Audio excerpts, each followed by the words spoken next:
Radio Auto, essai croisé.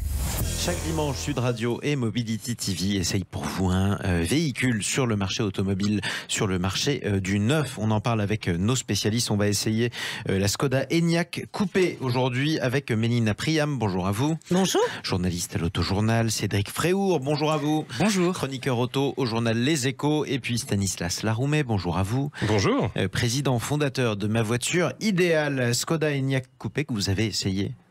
Alors, moi, j'ai malheureusement pas essayé l'Enyaq Coupé, j'ai essayé l'Enyaq. C'est exactement la même chose, sauf que c'est le style qui change. L'Enyaq Coupé, d'ailleurs, pour la petite histoire, à cause des événements en Ukraine, la commercialisation a été retardée. Donc, moi, je voulais parler d'une petite expérience. C'est valable pour toutes les voitures électriques, mais je l'ai faite avec l'Enyaq.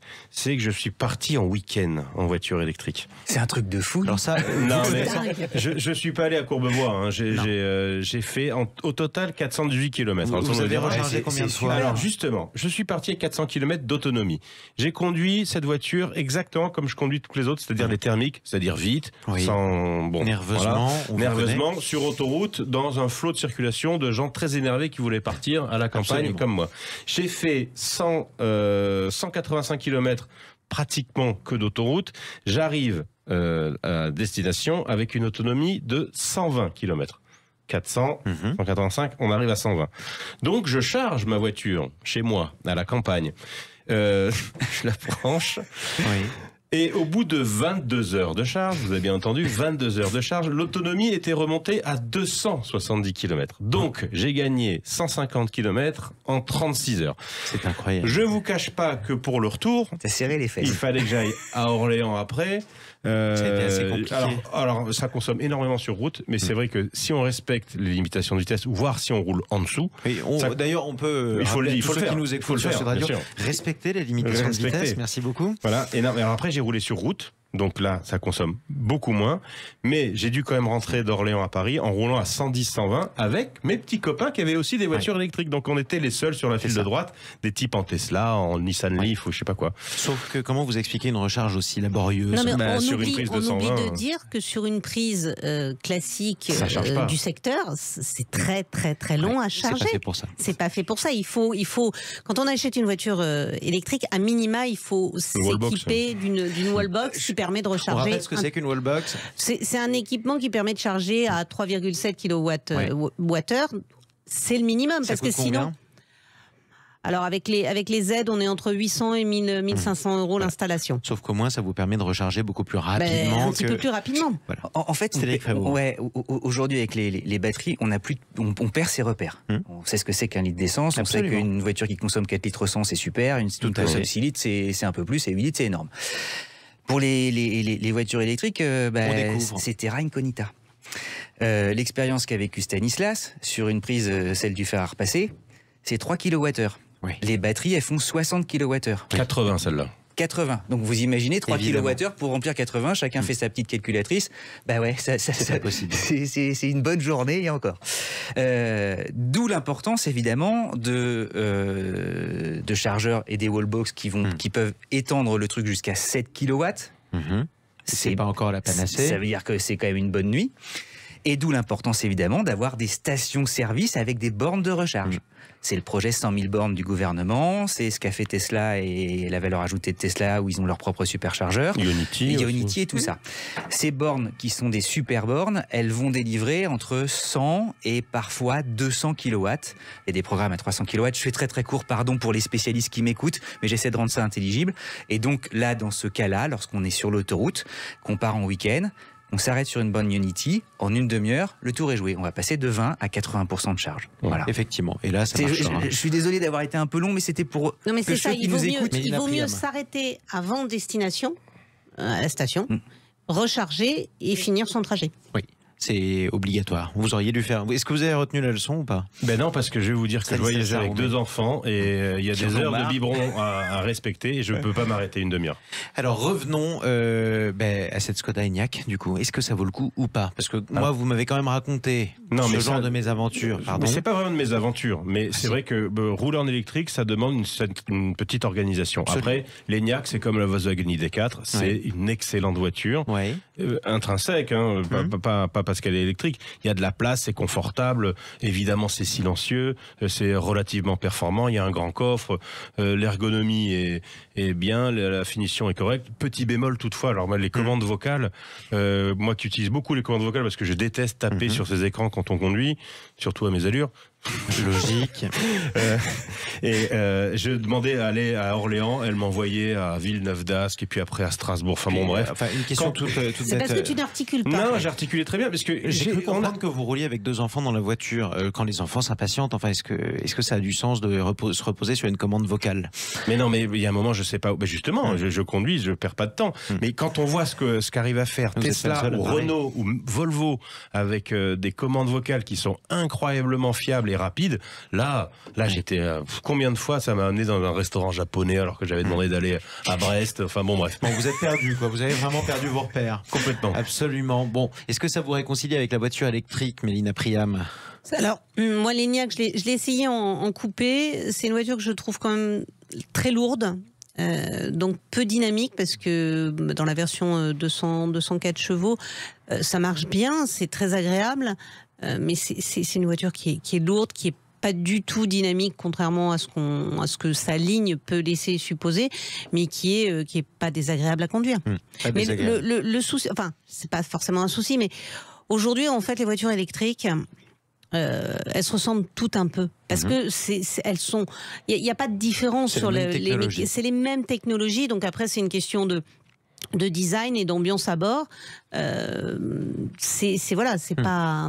Cédric Fréhour, elle est en concurrence avec quel modèle? Avec en fait ses sœurs jumelles, j'allais dire, du groupe Volkswagen. C'est-à-dire qu'on l'a dit, ID4, Q4 chez Audi, c'est les mêmes plateformes. On va changer le décor. C'est ça. Et c'est ce qui la rend intéressante en réalité, parce que Skoda, c'est la marque qui monte au sein du gros consortium du groupe Volkswagen. Ils bossent énormément et pour prendre un parallèle, c'est un peu le Volvo du groupe Volkswagen. C'est-à-dire que elle est née un peu comme Skoda il y a 20 ans. Je la fais super courte. C'était, on faisait un prix, on vendait un prix. Et voilà, pour prendre des parts de marché. Aujourd'hui, ils sont devenus adultes, ils sont devenus grands. Ils savent dessiner des voitures. Et tout à coup, par rapport à des Audi qui, à force d'avoir atteint le plafond du premium, se reposent sur leur laurier. C'est difficile d'aller plus haut. Eux ont commencé à grappiller et tout à coup à faire des bonnes voitures. On se dit mais pourquoi j'irais acheter une Audi alors que pour 10-15% moins cher, j'ai une Skoda qui est sympa. Et ça, c'est la force de la Skoda Enyaq, c'est qu'elle est moins chère. Ah oui, elle est moins chère, ça commence à... Attendez, j'ai noté le prix. 37 930 € pour la version 50 kWh, donc la petite batterie. Et je suis complètement d'accord avec Cédric, je trouve que même cette Enyaq est très jolie. Je trouve que c'est même plus joli que le Volkswagen ID4. Il y a vraiment il y a enfin un style chez Skoda. Et moi, c'est une marque que j'aime beaucoup parce que c'est un petit peu les Volkswagen au bon prix. Voilà, c'est un peu méchant ce que je dis pour les autres, mais en tout cas, on en a pour son argent. Ce sont des autos spacieuses. Skoda a toujours, c'est toujours un petit peu décalé par rapport au marché. Alors c'est moins le cas sur l'Enyaq, mais c'est des voitures qui sont agréables à vivre, qui ont plein de petites astuces. Alors c'est ça va c'est rien, mais vous avez dans une Skoda, vous avez un parapluie dans la porte, dans la contre-porte. Voilà, vous avez un petit grattoir pour la glace le matin. Enfin, c'est des petites bricoles, mais des petites attentions qui sont super sympas. Il manque plus que la brosse à dents pour la fois où vous serez en panne parce que vous n'aurez pas rechargé à temps. Sur l'autoroute, ça peut arriver. Merci. Ils vont vous écouter. C'est comme Decathlon, ils prennent les bonnes idées. Absolument. Merci à tous les trois pour cet essai. Mélina Priam, qu'on peut lire dans l'autojournal Cédric Fréhour, qu'on peut lire dans le journal Les Échos, et puis Stanislas Laroumé, qu'on peut retrouver dans Ma voiture idéale à un dimanche prochain, les amis. Merci. Merci beaucoup. Sud Radio Auto, essai croisé. Votre rendez-vous automobile hebdomadaire sur Sud Radio avec nos partenaires de Mobility TV. Aujourd'hui, on vous présente une marque mythique, une marque premium. Il s'agit de Jaguar. Jaguar Land Rover qui a une spécificité au moins, c'est le fait qu'elle mise beaucoup sur l'éthanol. Et ça, c'est assez exceptionnel. On en parle avec Laurent Le Tourneur. Bonjour à vous. Bonjour. Directeur marketing de Jaguar Land Rover en France. Je le disais, il y a quelques mois encore, et je pense que c'est toujours le cas, la France était le seul pays en Europe à distribuer des véhicules flex fuel dans la marque Jaguar Land Rover. Alors première question d'abord, pour rappeler à tous ceux qui nous écoutent sur Sud Radio, c'est quoi la technologie flex fuel? On roule à quoi? Écoutez, on roule à l'E85, donc vous voyez souvent dans les stations essence cette possibilité d'avoir l'E85. Tout à fait. Et donc c'est issu des cultures, on prend les résidus qui existent dans les cultures et on crée cette E85, donc un produit extrêmement écologique, puisque vous avez 90% d'émissions de particules en moins et 72% de gaz à effet de serre en moins. Donc c'est, dans le contexte actuel, une très très belle solution qui est soutenue par les puissances publiques, puisque quand vous voyez le prix à la pompe de l'E85, on est aussi autour de 0,75 € le litre, ce qui fait que dans le contexte actuel de renchérissement énergétique, c'est un avantage compétitif qui est vraiment intéressant pour les clients. Et ça a un avantage aussi, c'est que ça nous permet de faire quelques économies tout en roulant en Jaguar, ce qui, à première vue, n'est pas forcément ce qu'on recherche quand on achète au début une Jaguar. Ce qui est très important, c'est de se poser cette question-là aussi. Si je m'offre une Jaguar, c'est parce que je veux me faire plaisir. C'est une marque premium, comme on dit dans le jargon, c'est-à-dire un véhicule de luxe. Est-ce que les performances d'un moteur au bioéthanol sont les mêmes que celles d'un moteur thermique classique ? Ah oui, tout à fait. En termes de puissance? En fait, c'est vraiment le carburant. Nous utilisons des moteurs thermiques qui sont alimentés donc par le 85. Donc les performances sont exactement les mêmes qu'un moteur thermique. La seule différence, c'est une légère surconsommation liée à l'E85, pardon, mais par contre qui est complètement compensée par le prix à la pompe. Exactement. Donc de toute façon, ça vous coûtera jamais plus cher que l'essence et vous polluerez toujours beaucoup moins. La France, je le disais, était il y a encore quelques mois et peut-être encore aujourd'hui le seul pays d'Europe dans lequel Jaguar commercialisait en bioéthanol. Pourquoi pas les autres pays d'Europe? Écoutez, parce que ce qu'il faut savoir, c'est que l'éthanol, à 95% de l'éthanol que nous utilisons en France provient de la France. Donc c'est une culture, c'est vraiment puissance agricole, on fait vivre nos agriculteurs. Une puissance agricole qui est très forte et on utilise donc ces résidus pour pouvoir créer ce carburant. Donc on a une valeur ajoutée, on va dire qu'on est pionnier dans ce domaine-là au niveau de la France, ce qui nous permet, nous, bien évidemment, d'avoir un impact écologique plus fort, puisqu'on n'a pas besoin d'importer les carburants, il est directement produit chez nous. Et donc c'est cette réflexion stratégique que nous nous sommes faite il y a de cela 3-4 ans, en se disant, on voyait bien qu'il y a une mutation au niveau des énergies, la montée en puissance des plug-in hybrides, la montée en puissance de l'électrique, et on s'est dit, pourquoi pas opter, pourquoi pas miser sur le 85, puisque nous avons le meilleur des deux mondes. Nous avons la possibilité d'avoir un produit qui est franco-français, c'est ça, et avec un design reconnu pour Jaguar et pour Land Rover, la possibilité d'être différent sur le marché. Exactement, et ça vous permet en tout cas de vous positionner de manière assez particulière. Bon, ça ne veut pas dire que Jaguar Land Rover oublie l'électrification, au contraire. Ah non, tout à fait. Tout à fait, c'est deux possibilités qui sont aujourd'hui, qu'on essaie d'offrir à nos clients les différentes alternatives en termes énergiques. Donc bien évidemment, l'électrification a commencé avec Jaguar il y a de cela 4 ans, puisque nous avions lancé la Jaguar I-Pace, qui avait été élue plus belle voiture de l'année, la voiture écologique de l'année. Elle a raflé tous les prix en 2019.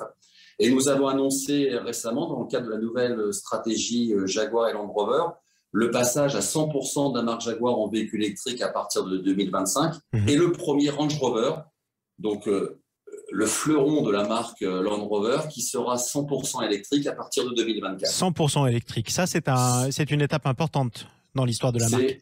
C'est crucial, c'est un changement qui est majeur. Vous l'avez peut-être vu récemment, on a lancé il y a de cela 3 mois le nouveau Range Rover, qui rencontre un succès phénoménal en France et dans le monde, avec une version plug-in hybride avec plus de 100 km d'autonomie. Et nous allons encore plus loin dans la démarche, puisque à partir de 2024, ce produit sera 100% électrique. Donc c'est une extrême fierté.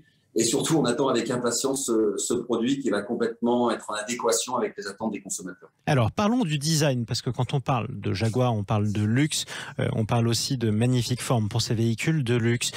Historiquement, Jaguar s'était fait connaître pour des berlines extrêmement premium.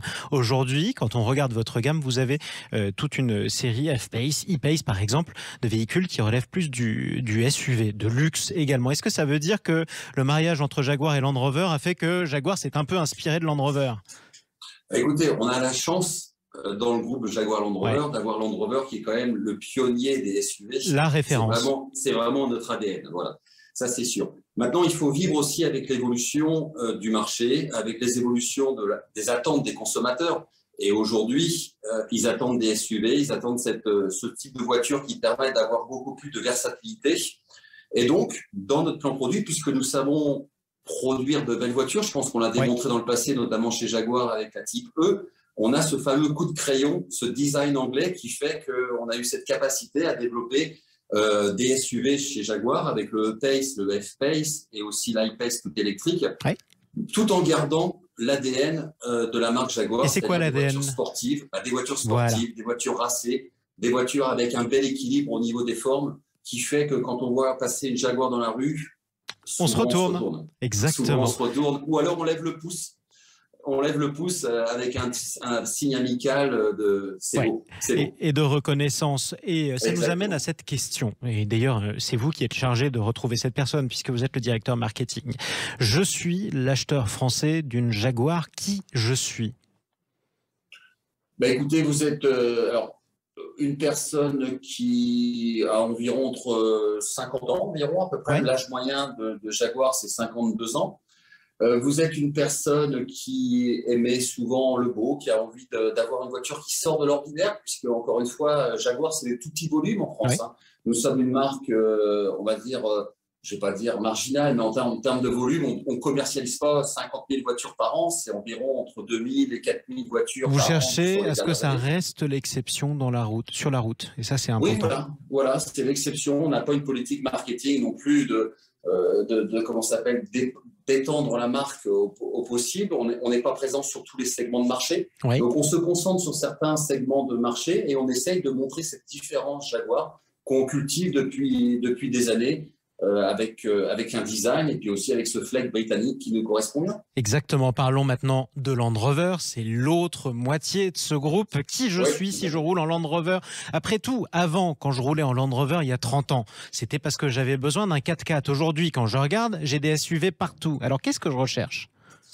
Écoutez, là encore une fois, je ne vais pas être original, mais comme pour Jaguar, Land Rover, c'est aussi chercher la différence. On a vraiment un ADN qui est très fort chez Land Rover. Vous vous souviendrez bien évidemment du Defender, qui a été le premier véhicule Land Rover, le premier véhicule baroudeur qui passe absolument partout.